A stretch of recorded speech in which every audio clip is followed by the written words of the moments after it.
Bom dia a todos. Então, a gente está aqui para atualizar os dados, né, do nosso município. No dia de hoje, então, nós temos um total que já foram suspeitos e descartados de 14 casos.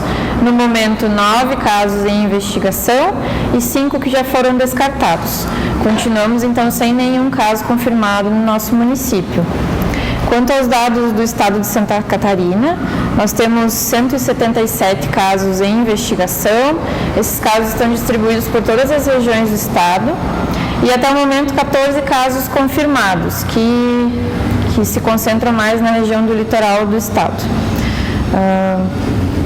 No dia de hoje, o que a gente pode reforçar, então, é que vocês mantenham as medidas restritivas que foram decretadas tanto pelo governador quanto o prefeito do nosso município. E nesse momento, o mais importante é realmente manter o isolamento social para que a gente consiga diminuir o número de casos. A grande questão que é fundamental é que não apenas os casos sintomáticos transmitem a doença. A gente já tem bastante dados para afirmar que casos assintomáticos, ou seja, pessoas que não estão sentindo nada, também podem transmitir a doença. E por isso é que a gente deve evitar a circulação, evitar contato próximo com pessoas. E que essas medidas sejam levadas a sério. Se os serviços não essenciais foram suspensos, as pessoas realmente devem permanecer em seus domicílios, no seu núcleo familiar. Não fazer reuniões familiares maiores, não se reunir com vizinhos, não levar as crianças para brincar no parquinho, tá? É para ficar em casa nesse momento, certo? A gente teve uma questão que foi a formação de filas nos supermercados, né? A gente sabe que os supermercados estão restringindo a entrada de pessoas para diminuir o número de pessoas circulando dentro do estabelecimento. Só que isso não faz sentido se as pessoas se acumularem numa fila no lado de fora do supermercado. Então, que vocês só procurem o supermercado se realmente for necessário. Como eu já falei, não é momento para estocar alimentos no domicílio, nós não estamos em quarentena, então que vocês evitem, que só procurem o supermercado se for realmente essencial e que façam isso com organização, que se mantenha uma distância entre as pessoas na fila e de preferência com filas menores. Outra questão que eu gostaria de reforçar é sobre o uso de máscaras. Temos visto muitas pessoas utilizando máscaras na rua ou mesmo nos serviços de saúde sem indicação. Então, eu gostaria de reforçar que o uso de máscara está indicado para pacientes que apresentem sintomas respiratórios, para pacientes que eventualmente estejam, então, em investigação e estejam em isolamento domiciliar, em momentos que eles tenham algum contato com seus familiares, de preferência que permaneçam à distância, né? E se estiver à distância, em um cômodo separado, não há necessidade desse paciente usar máscara continuamente. E pessoas que não estão nessas situações, então, com sintomas respiratórios, ou profissionais que vão ter contato com o paciente suspeito, fora esses casos especificamente, não há indicação de uso de máscaras, certo? A gente vai precisar dessas máscaras no futuro, quando o número de casos aumentar. E a gente não vai ter máscaras nesse momento, se todo mundo continuar usando sem ter indicação. Outra questão sobre a máscara é que ela transmite uma falsa segurança, né? Apenas o uso da máscara não evita que você pegue doenças. Existe todo um conjunto de medidas de proteção, né? O uso da máscara, a gente toca na máscara, tira a máscara e isso acaba, em algum momento a gente pode se contaminar da mesma forma. Então, só usar realmente nessas situações específicas que eu citei.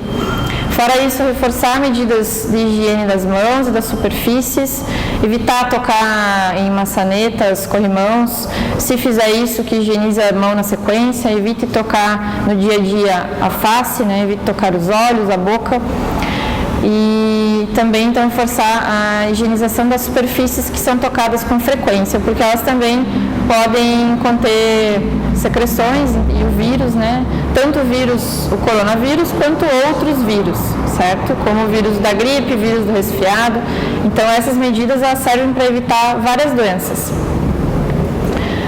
Além disso, então, na falta de álcool gel, reforçar que a gente pode realizar uma higiene adequada das mãos apenas com água e sabão. A gente sabe que está difícil conseguir no mercado, né, as soluções, as preparações alcoólicas, mas que a higiene de mãos ela também é adequada utilizando água e sabonete sendo realizada de forma adequada. Então, lembrando que a gente tem que a higiene deve incluir todas as áreas da mão, certo? E por um tempo adequado para que ela seja considerada adequada. Além disso, pedir para a população que tenha consciência a gente sabe que são casos isolados, mas que não se aproveitem da situação para conseguir atestados, certo? Nesse momento, a gente tem que ter bom senso e que sejam afastadas apenas as pessoas que necessitam de afastamento, que tenham realmente sintomas respiratórios e que passem por uma avaliação e sejam classificadas para ficar em isolamento e de atestado médico. E mais uma vez, procurem atendimento médico apenas se for necessário, certo? Queixas crônicas como uma dor no ombro há um mês, não é o momento de procurar atendimento para esses casos específicos, a não ser que seja uma dor muito forte ou que a pessoa realmente tenha febre, piora do estado geral. Essas pessoas sim devem procurar atendimento. Fora isso, reforçar então que os pronto atendimentos, os hospitais e mesmo os postos de saúde são locais de aglomerações, né? E quanto mais a gente puder evitar aglomerações nesse momento, é melhor para todos nós.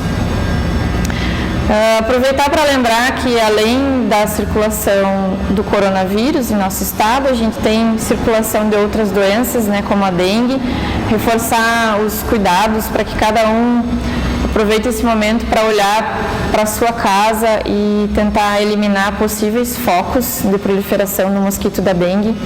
A gente tem tido um aumento muito grande de casos que são autóctones, né? Então do nosso município realmente e na nossa região, que também é uma doença que pode ser grave e pode levar à morte em alguns casos e que também não tem outra forma de prevenção eficaz até o momento que não seja eliminar os focos do mosquito. Então que vocês se atentem para isso também nesse momento. Lembrar que a partir da semana que vem teremos início da campanha da vacina da gripe, e que todas as populações com indicação de vacinação procurem os postos de saúde ou outras unidades de saúde para realizar as suas vacinas. Da população em geral, quem tiver condições que não se enquadre nesses grupos de risco, mas que tiver condições de fazer a vacina, que também faça. A vacina da gripe, ela não tem grandes contraindicações, a não ser alergias graves aos componentes da vacina. Fora isso, ela é uma vacina muito segura, que não causa doença e que está indicada de forma bem ampla para a população. Vocês têm mais algum questionamento? Entendi. Você falou que um caso foi descartado, mas tem um outro caso suspeito. Esse que foi descartado foi pelo resultado do exame que já chegou? Por que só tem um e dos outros? Os casos eles vão entrando, né? E aí tem um tempo para que o laboratório consiga, até que a amostra chegue lá e seja processada. Então mais uma questão do laboratório. Foi nos primeiros, aqueles 3 Isso. Nós tinha ontem 13. Mas aí 9 monitorados e 4 foram descartados. Isso, agora nós temos o mesmo número de casos suspeitos. Entrou 1 e saiu 1. Então ficou com 9 casos suspeitos igual a 1. Informação que, claro, que tem muito boato também, mas que existem 2 pacientes isolados, um em cada hospital, em isolamento. É possível afirmar isso? Aqui do município? No município. Olha, não posso te afirmar isso. Os dados do hospital regional que eu conheço, a princípio não tem nenhum caso em isolamento lá com essa suspeita. Esses 9 estão em casa? Eu não tenho dados específicos sobre isso, mas a princípio estão todos em casa. A informação é essa. E atentar para que vocês mantenham hábitos saudáveis, né? Além das medidas de higiene, procurar manter uma alimentação saudável, se possível consumir frutas e verduras, né? Para que a gente se mantenha saudáveis e prontos para enfrentar esse período. Também é um período em que logo as temperaturas vão baixar, né? E a gente vai ter um aumento de casos de resfriados e gripes. Então, que sigam essas orientações.